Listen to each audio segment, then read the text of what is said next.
Okay, after the pharynx, the third part we are starting, that is larynx.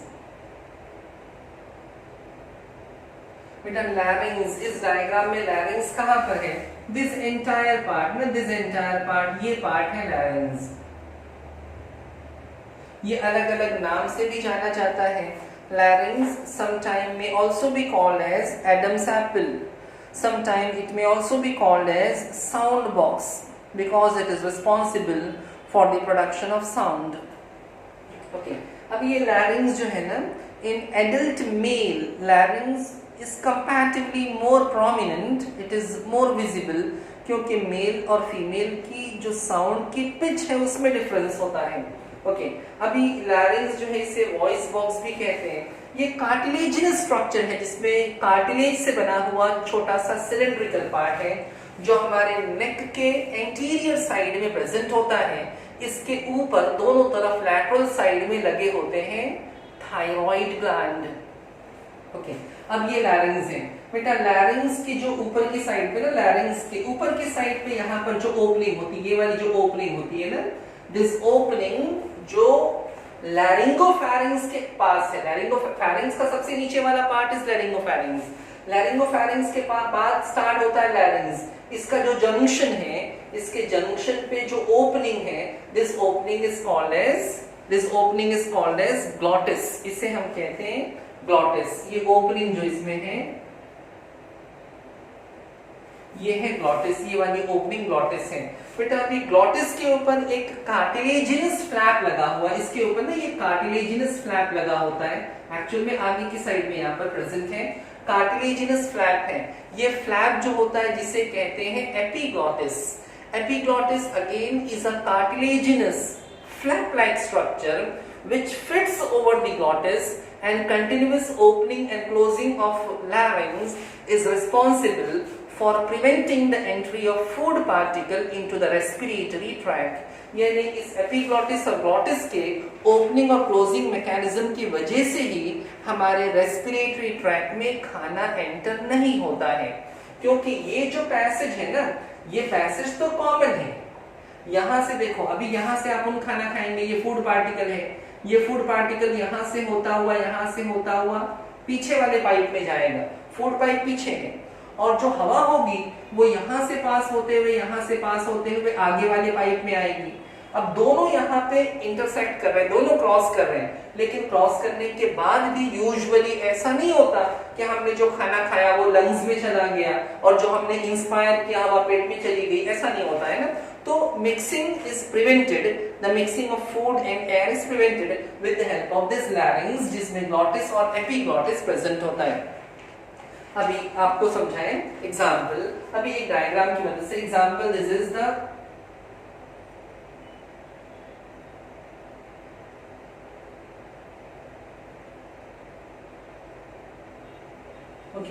ये rough diagram. ये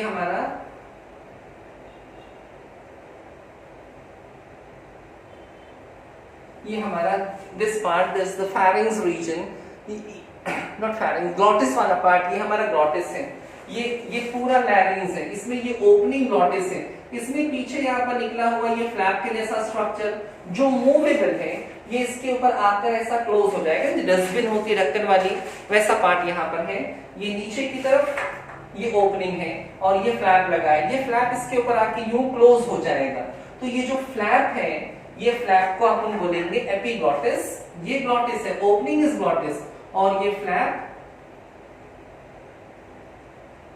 ये epiglottis है. Right. तो epiglottis and glottis. अभी ये पूरा कार्टिलेज का बना हुआ बॉक्स है. इसके आगे की साइड में यहाँ पर प्रेजेंट होता है thyroid gland which is not required here. अब इसमें एक और चीज आपको समझना है बच्चों. इसमें अंदर की साइड में यहाँ पर प्रेजेंट होता है vocal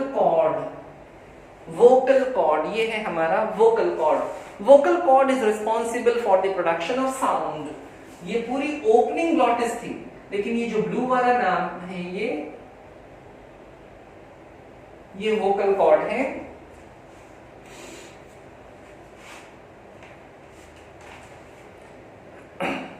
Now this vocal cord is responsible for sound production. जब हवा अंदर बाहर होती है, जब हम हवा इंस्पायर करते हैं, बाहर निकालते हैं, तो ये हवा जब बाहर निकलती है तो वोकल कॉर्ड की मदद से साउंड प्रोड्यूस होता है. अगर हमारे वोकल कॉर्ड को रिमूव कर दिया जाए, if we remove the vocal cord from the larynx, तो हवा तो बाहर आएगी, but sound production is not possible. Remember, I am talking about sound production. I am not talking about how do you talk and how do you pronounce or how what is our language. This whole thing I'm not talking about. Just I'm talking about sound production. आवाज के production के लिए vocal cord responsible है जो लैरिंग्स में present है. Remember, perfect speech के लिए सिर्फ sound production is not necessary. Apart from sound production हम हमारे लिप्स का मूवमेंट है, हमारे टंग का मूवमेंट है, हमारे बक्कल कैविटी के अलग अलग पार्ट का मूवमेंट है. We use different parts of the buccal cavity.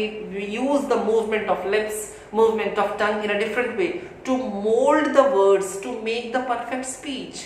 जो हम बोलते हैं उसमें कितनी क्लियरिटी है, कितना क्लियर है, कितने अलग अलग तरह से हम वर्ड्स को डिफरेंशिएट कर सकते हैं, इसमें हमारी बहुत से दूसरे पार्ट्स भी इन्वॉल्व होते हैं.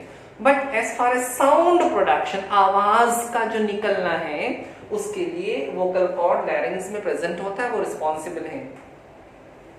ओके, उसके बाद next part is, fourth part is trachea.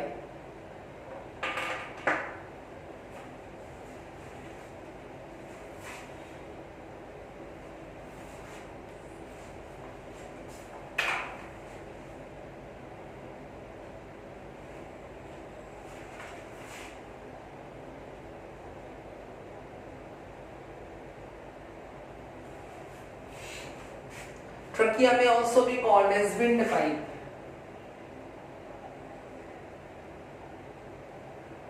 Now in this diagram, ये जो पूरा पाइप है ना, यहां से लेके यहां तक ये वाला pipe, this pipe is called as trachea. ये ट्रकिया है बेटा. ट्रकिया विंड पाइप शॉर्ट में आपको समझा दें. ये कहां से स्टार्ट होता है? जहां पे लैरिंग्स एंड होती है ना, उसके जस्ट नीचे से स्टार्ट हो जाता है हमारा trachea. It is basically a muscular pipe, लेकिन अंदर से हवा पास होनी है, इसमें से इंस्पिरेशन एक्सपिरेशन होना है. कहीं ऐसा ना हो कि ये मस्क्यूलर पाइप का जो इंटरनल ल्यूमेन है, यानी पाइप के अंदर जो स्पेस है ना, एग्जांपल ये मस्क्यूलर पाइप है, राइट, ये मस्क्यूलर पाइप है ना, ये मस्क्यूलर पाइप है. अभी पाइप के अंदर जो स्पेस है, ये स्पेस कहीं ये पाइप की वॉल कोलैप्स ना हो जाए ना, दब नहीं जाए, इसके लिए इस पाइप की वॉल में numerous cartilage rings are present. C-shaped cartilage ring. It is not a complete O shape. C-shaped cartilage rings are present. यानी इसके रेगुलर इंटरवल पे ना, थोड़ी थोड़ी दूर पे ऐसे C-shaped cartilage के रिंग्स लगे हुए हैं. ये कार्टिलेज के रिंग्स कितने होते हैं? ये कार्टिलेज रिंग्स हैं.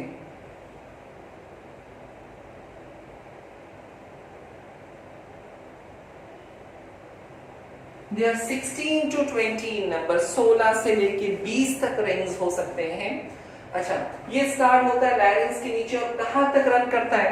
देखो, लैरिंग्स के नीचे से ना हमारे नेक के फ्रंट साइड में, लैरिंग्स के नीचे अगर हम टच करेंगे तो we are able to find out, यहाँ पे एक ऐसा पाइप है जिसका अपीयरेंस लगभग वॉशिंग मशीन का जो आउटलेट वाला पाइप होता है जिसपे न्यूमरस रिंग्स बने होते हैं, उस तरह का पाइप यहाँ से पास हो रहा है. ये पाइप यहाँ से पास होते हुए बेटा यहाँ पर आगे जो बोन है ना, ये वाली चेस्ट बोन जिसे स्टर्नम कहते हैं, ये स्टर्नम के मिड तक, स्टर्नम है यहाँ तक ना, स्टर्नम है यहाँ तक. अब ये स्टर्नम के मिड तक रन करता है. उसके बाद ये पाइप स्प्लिट हो जाता है दो पाइप में, डिवाइड हो जाता है दो पार्ट में. तो ये जो स्ट्रेट पाइप है, अनडिवाइडेड पाइप है, इसको हम ट्रकिया कहते हैं. और नीचे जब स्प्लिट हो जाता है दो हिस्सों में, तो each pipe is called as bronchus, collectively called as bronchi. ये ट्रकिया, इसकी लेंथ होती है 10 to 12 सेंटीमीटर. इसमें 16 to 20 C-shaped cartilage rings होते हैं जो उसको कोलैप्स होने से बचाते हैं. One more thing about the trachea ना, it is internally, ये बाहर समझ में नहीं आएगा. यहाँ से अगर आप झांकेंगे ना, internally if you observe the trachea, ये ट्रकिया जो पाइप था ना, ये ट्रकिया हमारा पाइप था, राइट, ये ट्रकिया हमारा पाइप है। अगर ट्रकिया में इंटरनली ना, मतलब यहां से अगर आप ऑब्जर्व करेंगे, यहां से ऑब्जर्व करेंगे, तो ट्रकिया के अंदर की तरफ सीलिएटेड, अंदर की तरफ ciliated epithelial tissue is present. अंदर की तरफ pseudo stratified ciliated epithelium is present, यानी अंदर की साइड में ऐसा टिश्यू है जिसमें बहुत सारे सीलिया लगे हुए हैं और अंदर की तरफ बहुत सारे म्यूकस सेल हैं जो म्यूकस सिक्रीट करती हैं। Now what is the significance of presence of cilia and mucus in the inner part of the trachea? Remember, अभी ट्रकिया, ये जो पाइप है ना, इस पाइप के अंदर की तरफ बहुत सारे सीलिया हैं। These cilia they continuously rhythmically ये मूव करते हैं ना, ये रिदमिकली मूव करते हैं, बाहर की तरफ टर्न होते हैं। तो अगर कोई अनवांटेड मटेरियल, कोई फूड पार्टिकल या कोई अनवांटेड मटेरियल ट्रकिया से नीचे जाने की कोशिश करेगा, तो the rhythmic movement of the cilia ये उसको ऊपर की तरफ निकालेंगे, और जो म्यूकस होता है वो उसे ट्रैप कर लेता है। With the help of ciliary movement and mucus कोई फूड पार्टिकल या कोई डस्ट पार्टिकल आसानी से लंग्स तक नहीं पहुंच सकता। That is the advantage of presence of epithelium, presence of ciliated pseudostratified epithelium and mucus gland. उसके बाद bronchus, this part is called as bronchus.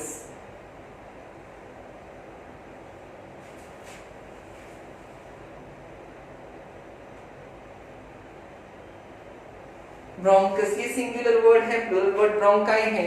इसे हम प्राइमरी ब्रोंकस भी कह सकते हैं। रिमेंबर, देखो बेटा, ये ब्रोंकस है, ये क्या था, ट्रकिया ना। अभी तक जो पार्ट हमने पढ़ा, ये नोज है, ये नॉस्ट्रिल है, नेजल चैम्बर, नेजल कैविटी है, फेरिंग्स है, उसके अलग अलग पार्ट हैं।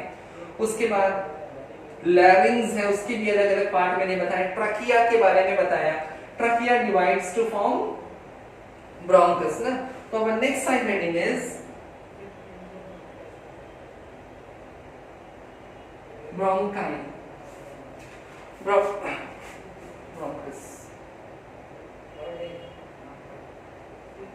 Our next side heading is bronchus और bronchi भी आप कह सकते हैं। तो ये bronchi जो है ये नेक्स्ट पार्ट है। Now this bronchus, इसमें भी सी शेप, ये छोटा सा ट्यूब है, दोनों तरफ प्रेजेंट है। हमारे स्टर्नम, चेस्ट बोन जो है, चेस्ट बोन के मिडिल से ये डिवाइड होके दो ट्यूब बनते हैं। And each tube enters into the respective lung. Each tube enters into the respective lung. Now, after entering into the lungs, ये जो bronchus है, जिसे हम प्राइमरी bronchus भी कहते हैं, it divide to form. अब जो डिवाइड होके पार्ट बनेगा, जैसे ये प्राइमरी bronchus है ना, अब ये इसका division, primary bronchus in this diagram you can see 3 part में डिवाइड हो रहा है। तो इसका जो डिवाइडेड पार्ट है, इसको अपन बोलेंगे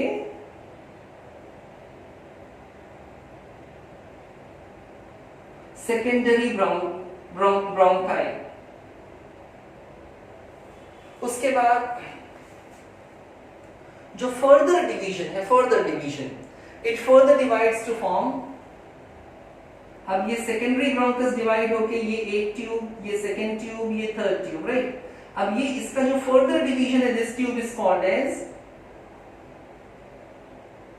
टर्शियरी ब्रोंकाई। तो primary bronchus divide to form secondary bronchi further divide to form tertiary bronchi, and tertiary bronchi they further divide, ये देखिए सबसे बारीक वाला जो ट्यूब है, ये वाला जो ट्यूब है, it further divides to form bronchioles।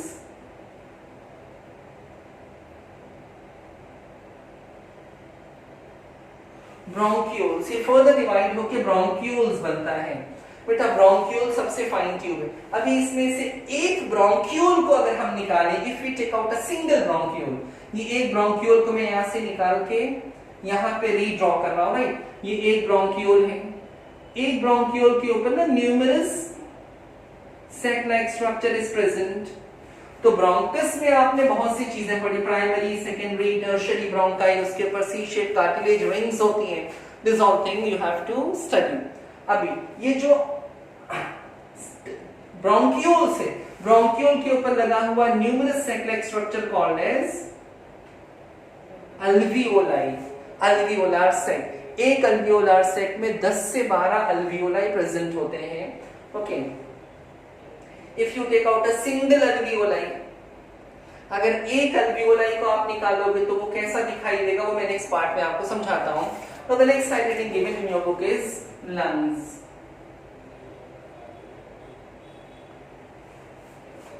देखो बेटा, लंग्स हमारे पास we have a pair of lungs that is situated in each thoracic cavity, situated in thoracic region।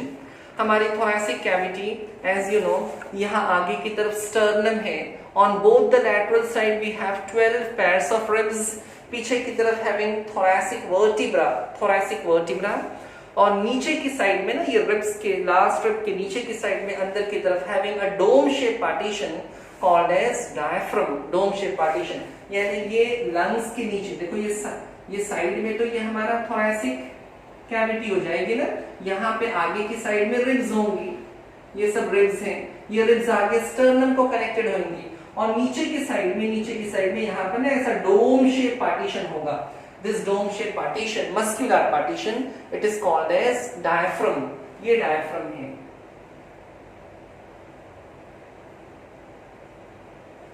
ये डायफ्राम है, dome shape partition is called as diaphragm. Now I am talking about the lungs. देखो, lungs ये highly spongy structure होता है, respiratory organ है, और हमारे thoracic reason में प्रेजेंट है। पैर में हो, पैर मतलब प्रेजेंट ऑन ईदर साइड, जोड़ी में प्रेजेंट होता है, कि यहाँ पर एक यहाँ पर प्रेजेंट है। ओके, अब ये जो लंग्स है ना, पिंकिश कलर का ऑर्गन है। ये जो लंग्स है, लंग्स में हमारा जो दो पार्ट है उसमें से राइट लंग एग्जाम्पल ये राइट लंग है। राइट लंग कंपैरेटिवली थोड़ा बड़ा होता है, लेफ्ट लंग छोटा होता है। राइट लंग्स में 3 लोब्स होते हैं, इसके अंदर 3 कंपार्टमेंट्स होते हैं, और लेफ्ट लंग में 2 ही कंपार्टमेंट होते हैं। ऐसा क्यों है? The reason is quite simple, क्योंकि लेफ्ट साइड में हार्ट जो होता है टिल्टेड होता है, लेफ्ट साइड में यहाँ पर हार्ट होता है, तो हार्ट की वजह से यहाँ पर स्पेस थोड़ा कम हो जाता है, जिस वजह से लेफ्ट लंग कंपैरेटिवली छोटा है और उसमें 2 ही लोब है।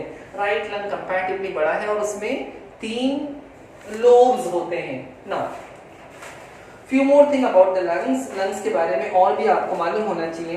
देखो बेटा, लंग्स के ऊपर ना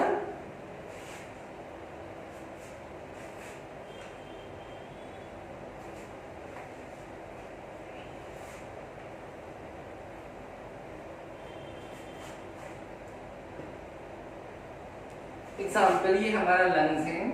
अभी लंग्स के ऊपर 2 कवरिंग होती है, लंग्स के ऊपर 2 कवरिंग होती है। Both these coverings are collectively called as pleural membrane. Both this covering is collectively called as pleural membrane. इसमें बाहर वाली जो कवरिंग है इसको बोलते हैं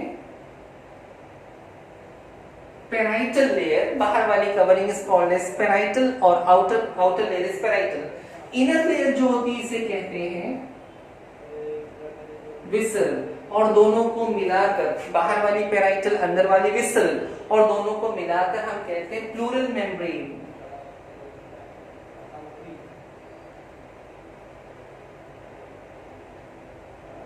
They are collectively called as pleural membrane. Okay. अभी ये दोनों मेम्ब्रेन के बीच में ना यहाँ पर स्पेस होती है। This space is called as pleural cavity. And this pleural cavity is filled with a fluid called as pleural fluid.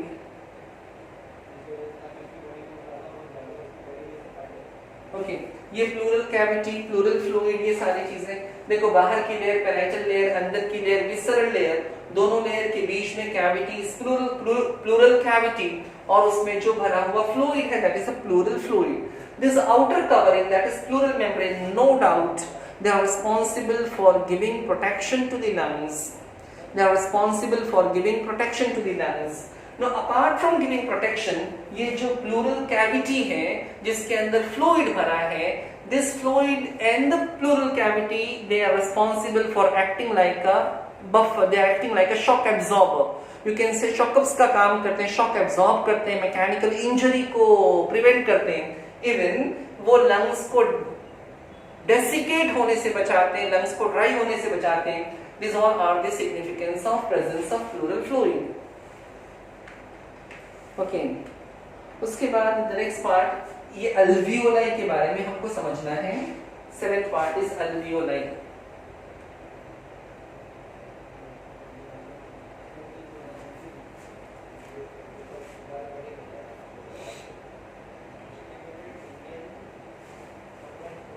देखो ये पूरा अल्वियोलार सेक है ना, ये पूरा अल्वियोलार सेक है। If you take out a single alveoli from here, इसमें से एक अल्वियोलाई मैंने निकाला, this is a single alveoli. It is more or less sac like structure, it is more or less sac like structure. ये एक alveoli को मैंने यूं निकाल कर यू टर्न करके ऊपर बना लिया, ऐसा बनाया है। Alveoli is made up of, ये आपको मैंने पहले भी बताया था, it is made up of single layer of flat epithelial cell.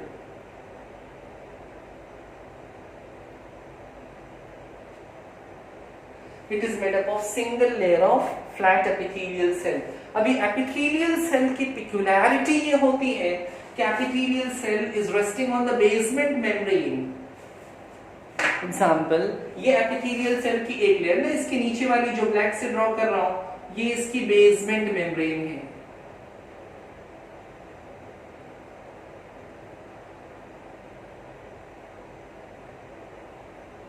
ये इसकी बेसमेंट मेम्ब्रेन है। Now on the outer side of the alveoli, alveoli के बाहर की तरफ क्या प्रेजेंट होता है? अल्वियोलाई के बाहर की तरफ numerous fine blood vessels are present. अब पूरी ब्लड वेसल बनाना is not possible for me. ये कौन सी ब्लड वेसल है? ये पल्मोनरी आर्टरी और पल्मोनरी वेन की ब्रांचेस हैं। पल्मोनरी आर्टरी और पल्मोनरी वेन की ब्रांचेस हैं। In short you can say they are pulmonary capillaries. ये कैपिलरीज ना ऐसा, इसके ऊपर नेटवर्क है, इसके ऊपर इसका नेटवर्क है, ये कैपिलरीज है। Numerous fine capillaries are present.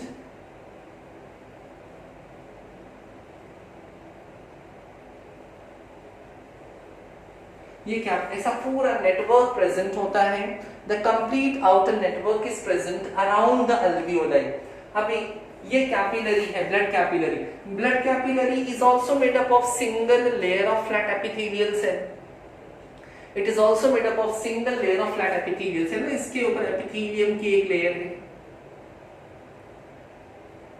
तो ये वाला एपिथेलियम यानी ब्लड वेसल्स का एपिथेलियम और अल्वियोलाई का एपिथेलियम, दोनों के बीच में एक कॉमन बेसमेंट मेम्ब्रेन है। Remember, they have a common basement membrane. यानी जब गैस को पास होना है, ऑक्सीजन को पास होना है, ऑक्सीजन को यहां से डिफ्यूज होके यहां पे जाना है। So this oxygen has to cross 3 membranes. सबसे अंदर अल्वियोलाई की एपिथेलियल टिश्यू, उसके बाद बेसमेंट मेम्ब्रेन जो कॉमन है, उसके बाद कैपिलरीज की एपिथेलियल टिश्यू। तो तीनों एपिथेलियल टिश्यू को पास करते हुए ऑक्सीजन को यहां तक पहुंचना है। सिमिलरली CO2 को उल्टा आना है, उसको कैपिलरीज से अल्वियोलाई में एंटर होना है। Now remember, this alveoli, they are highly elastic and flexible. They are highly extensible.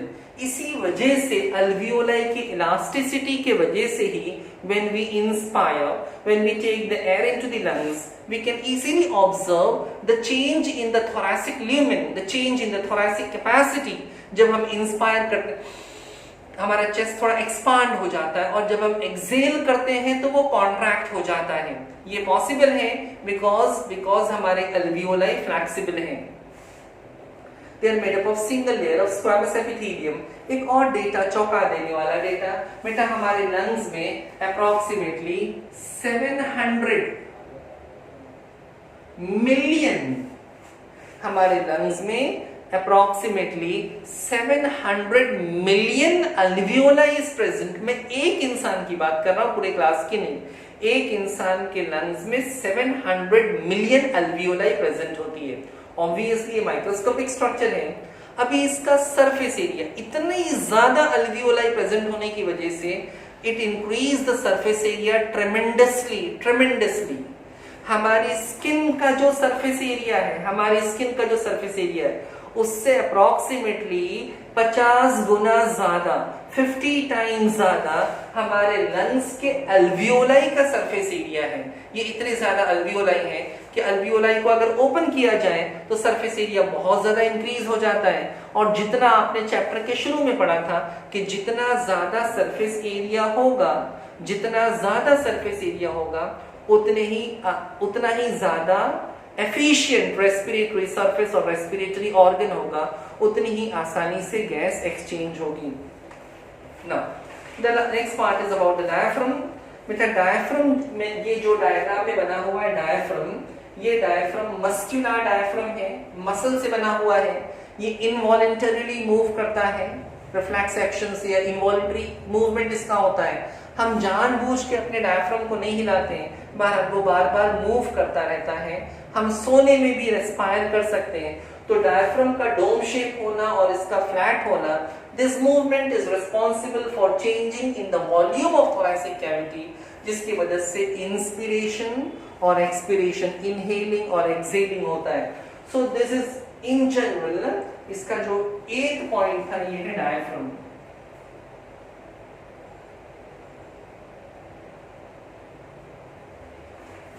So this is the complete human respiratory system. This thing in this chapter, this part is important. ये diagram भी आपको text book के हिसाब से अच्छे से practice करना है। और ये पूरे 8 पॉइंट जो मैंने आपको बताया ये भी आपके लिए इंपॉर्टेंट है। एक बार सिर्फ याद दिला दें, ह्यूमन रेस्पिरेटरी सिस्टम में ये डायग्राम, रेस्पिरेटरी सिस्टम के part, nose and nasal cavity, ये नोज, इसकी ओपनिंग नॉस्ट्रिल और ये नेजल कैविटी।